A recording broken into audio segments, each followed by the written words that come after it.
Dneska hrajeme speciální Murder Mystery. Kluci versus holky, to máme v kapse, že? Já to vyhraju a ty bohužel jsi se mnou. No to si jen myslíte, ale já vám ukážu holčičí sílu.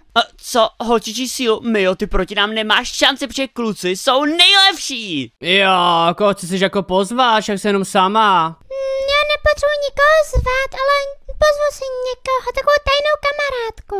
Tajnou kamarádku? O kom to jako Mia mluví, když ona ani nemá kamarádky? Kluci mají vždycky mnohem víc kamarádů než holky. Jo, máš tak jenom jednu kamarádku. Jo, jasně, mám milion kamarádek, ale zrovna dneska jsem si zvolila tohle, už je na cestě. Kde jako je? To mě zajímá, kdo to jako bude, Mio. Jako podle mě ani s tou tvojí kamarádkou nevyhraješ, protože kluci jsou mnohem lepší zabíječi v Murder Mystery než holky. No jo. Už jde? Ahoj, Janetko, už jsem tady. Ahoj, já jsem Mia, to nevadí, že se spletla, to se stávají lepším, chytřejším. No tak to mi volá asi jiná kamarádka, promiň mi, jo. Co to je za hezký kluky? O můj bože, to je hnusná, pojďme hrát, já s ní nebudu.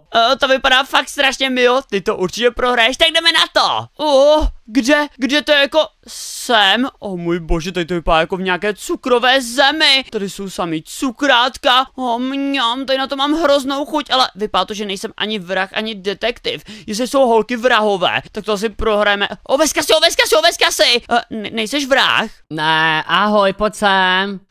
Proč mám mít jako sem? Ty mi máš pro mě nějaký cukrový? Někde tady si stoupni, nebo počkej, dá se do těch baráků jít? Jako já si myslím, že jo, ale nevíš, že jsi třeba Mia, nebo ta její kamarádka, noobka, není detektiv nebo vrah, protože by nás mohla zabít. To je pravda, no, to se mi úplně nelíbí. Počkejte si jako vrah, nebo jak to funguje? Já nejsem vrah, nejsem vrah a nechoď ke mně tak blízko.